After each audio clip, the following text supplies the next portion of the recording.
So it's been a while since the first Hoagie Thinks stuff was put out, and honestly it seemed pretty well received. But I hit a conundrum in choosing what the next one would be, so I put it to poll on Twitter as I like to do when I cannot decide on something. As such, Xcom 2 was the winner, and while I have taken more time, way more time than I would have liked to have to get to this, better late than never I suppose.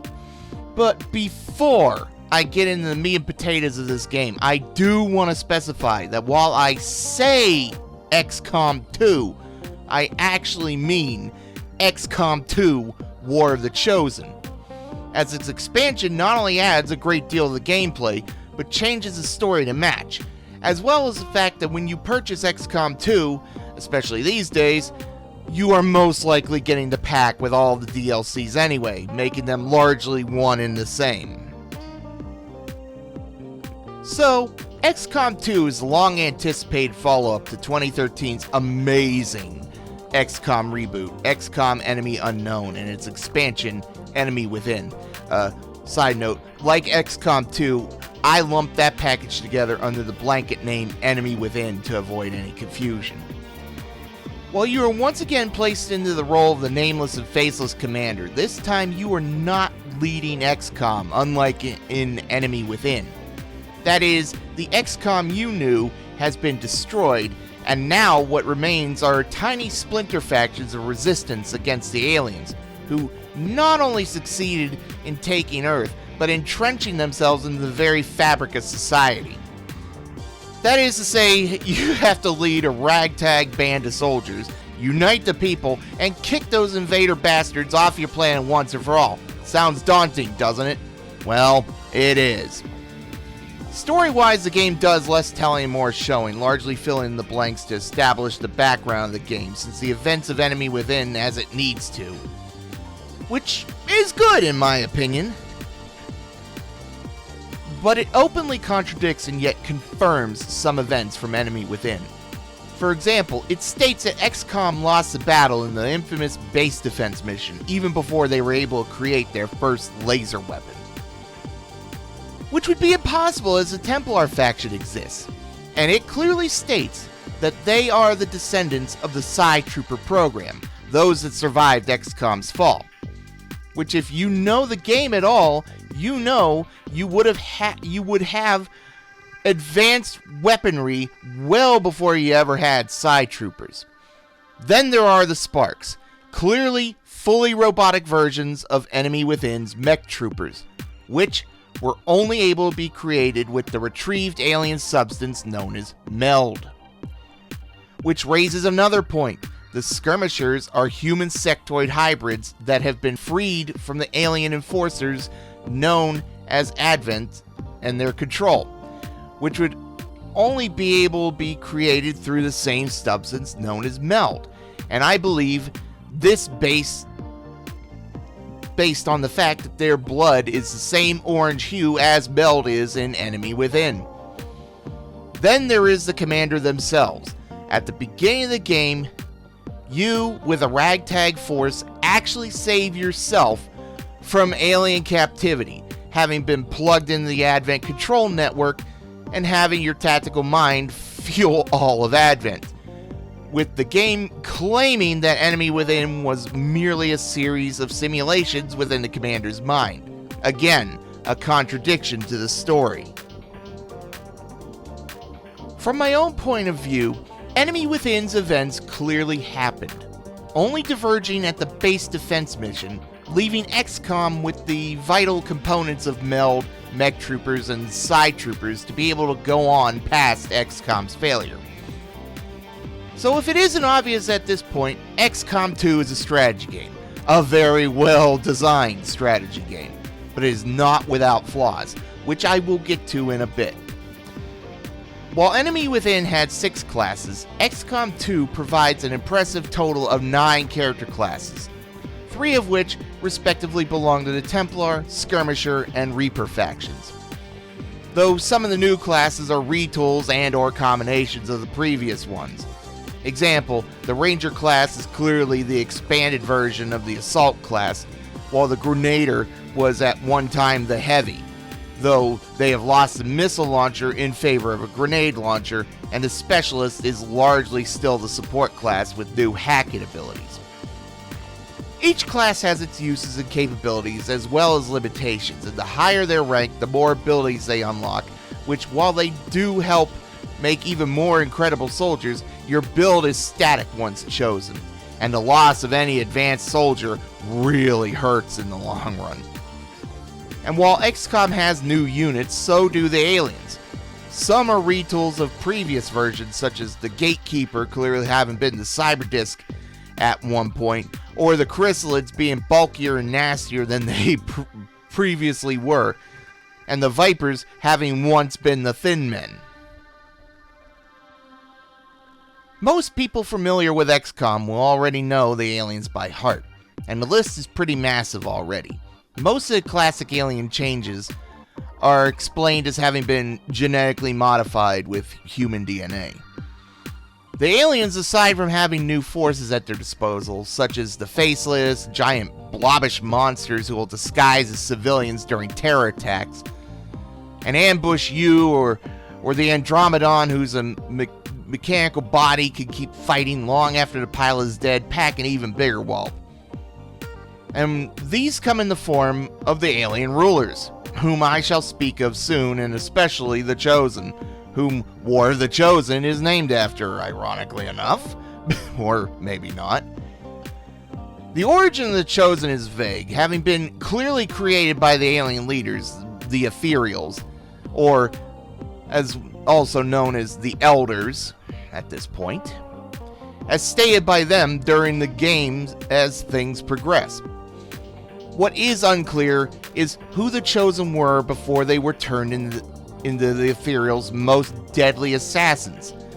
Some theories state that they were several of the special units you rescue an enemy within. Either way, you have to contend with the Assassin, the Hunter, and the Warlock. Each has their own unique way of attacking Xcom forces. And whereas the Assassin will largely attack with melee, the Hunter sneaks around rooftops and snipes at your unit, and the Warlock hangs back and assaults the field with powerful psionic projections. No matter what method they use, they all have the same MO. Kill and capture Xcom soldiers. Learn the location of your home base, the Avenger, and bring down Xcom for their masters. They dramatically change the game and the battles at hand, and they cannot be killed for good, not without allying yourself with the three presented factions and using their resources to learn the locations of the Chosen's home base in their territory. And while you're doing that, they're learning what they can about you. Every encounter, capture, etc. fills up a knowledge bar for the Chosen you are dealing with. And once that fills up, they know where your ship is and attack. If you fail that mission, it's game over. The good news is that once you find their home bases, you can attack them and bring them down for good. And it'll earn you their powerful weapons in return. I didn't say it was easy, did I? 'Cause I'd be lying. In that same vein, we have the three alien rulers, each one being a king or queen of their respective race. The Viper King, the Archon King, and the Muton Berserker Queen. They are not as vital to the story and can be completely ignored if you choose to do so by not even messing with the mission they emerge from. But, like the Chosen, you do get story bits as well as excellent rewards for defeating them. And while they are still powerful, they are not as brokenly overpowered as they once were. No longer able to take an action for literally everything you do, even reloading. But still maintain a butt-ton of health, damage capacity, and will leave if they take too much damage, only to heal up a bit by the next encounter. So I've been talking about the forces at hand quite a bit, but what about the gameplay? Well, as I said, it's an excellent strategy game, but it's not perfect. The flaws come in quite a few points, the first being the micromanaging, at least to me, goes way too far. You are not ensured to get a monthly intake of funds like in previous XCOM games, But instead, you have to fly the Avenger around, gathering resources, planting communication towers, and uniting regions to keep your funds flowing. And while advancing your tech and completing missions and fighting every alien under the sun. You are also racing against the clock after a point, against the alien's final goal, the Avatar Project, which, if you do not prevent it from completing by any means, from missions to outright beating the game, then it is game over. What is the Avatar Project? Well, the Ethereals are creating new bodies from themselves out of countless humans, because they are dying and have found that the human sturdiness and psionic potential will aid them against an unspoken threat that they are actually running from. And that's cool, but it adds another level of rush factor to the game. And that is another massive flaw. Most missions have a mission timer which forces you to outright rush. And I don't mean some that would make sense, I mean most missions.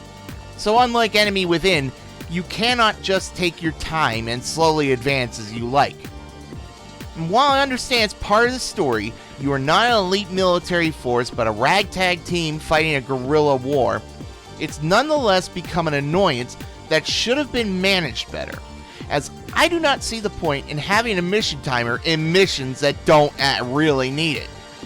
If it involves hacking an important target or stopping a bomb, I could accept that, but rare is the mission without the timer, and those missions are such a welcome change of pace. Then there is the new fatigue mechanic. Use a soldier too much and they begin to suffer negative penalties, which force you to let them rest, which this was clearly an element inspired from the Long War mod. Thematically, it makes sense.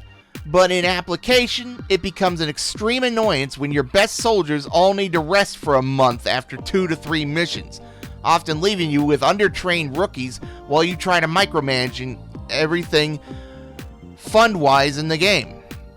I honestly hate this mechanic, even more than the other flaws. And while this is just my personal preference, as I know, there are plenty of purists out there that enjoy it. I prefer having my team fight the war.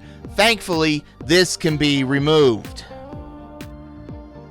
But with that being said about the flaws, XCOM 2 has an utterly massive advantage over Enemy Within, that being in the form of mods. Enemy Within was not mod-friendly, making modding of it quite obnoxious, but the devs listened to the feedback and wholeheartedly enabled XCOM 2 to be fully moddable, and boy, have people done so. As it stands now, everything missing from Enemy Within can be downloaded from the Steam Workshop and other sites like the Nexus and plugged into the game to create a wholly different experience, even fixing a large amount of the flaws I pointed out already. Beyond that, the game actually has cheat codes and not just spawning dev-made super soldiers, some of which are kind of buggy. But if you don't give a damn about achievements or want to get something specific done, all you have to do is input the correct codes in the console. Note that this largely applies to the PC version. So, what do I think of the game opinion-wise? Well, I guess it should be obvious at this point. I love XCOM 2. I think it's a truly great game. While it is clearly not perfect, the good outweighs the bad. And there is no feeling better than pulling off a gambit that by all means should fail. But you get that clutch victory over near impossible odds. Do I recommend this game? Hell yes I do. The gameplay is excellent despite the flaws, and the story is mostly well thought out and executed. And I'm sure the multiplayer I did not even mention, as I have not played it, is fun too. It's worth it at full price, but better to pick it up on a Steam sale, cause, cheaper. If you love strategy games, you cannot go wrong with XCOM 2. I would certainly say this game is a 4 or a 4.5 out of 5. And that does that for another Hoagie Thoughts. Hope you guys enjoyed it. I'm going to let the remaining footage play out, and, you know, I'll catch you in the next one. See ya.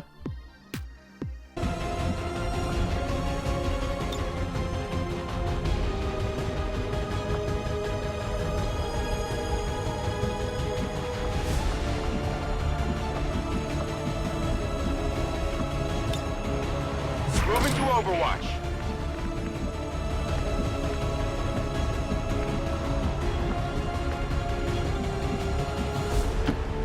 Volk says I am to obey. No place for you to go now. We can no longer hide. You are banished!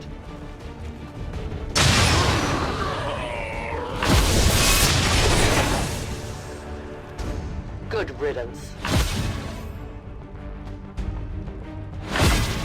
When your people are wiped clean from this world, these trivial defeats I have suffered in your hands will be all but forgotten by the elders. I'd say we owe our people a break after taking down that Chosen commander. I doubt it'll be long before we see that thing again, though.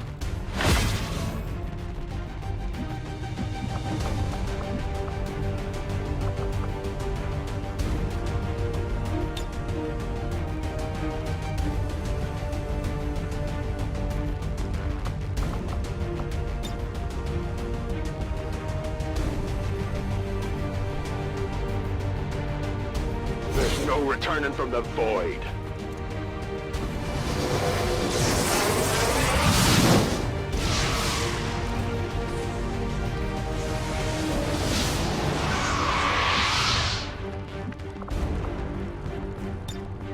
Shut him down!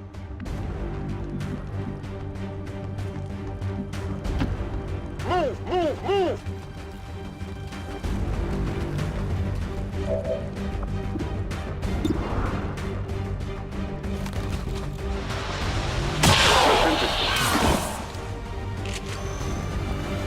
You want some more?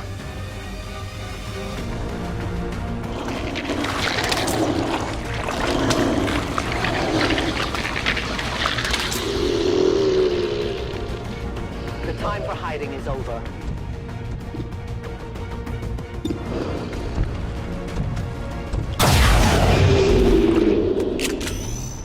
Not too shabby.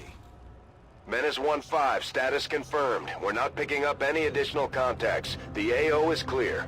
Status confirmed. Mission accomplished.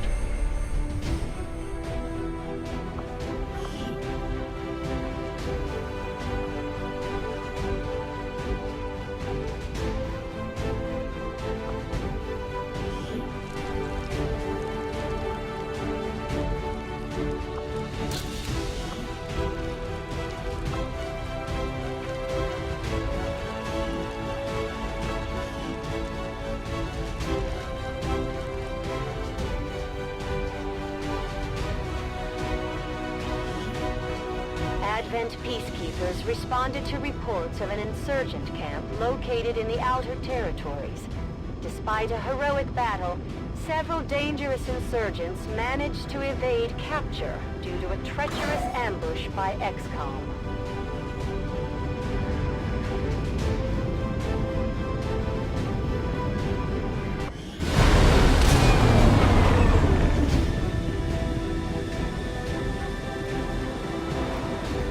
The Elders Chosen are incredibly resilient.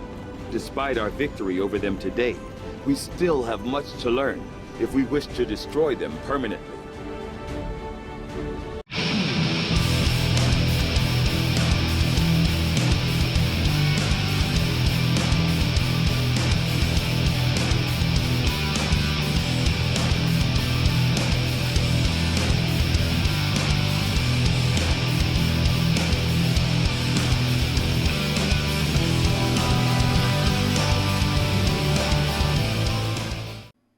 Hey, thanks for supporting me on Patreon. You guys are awesome.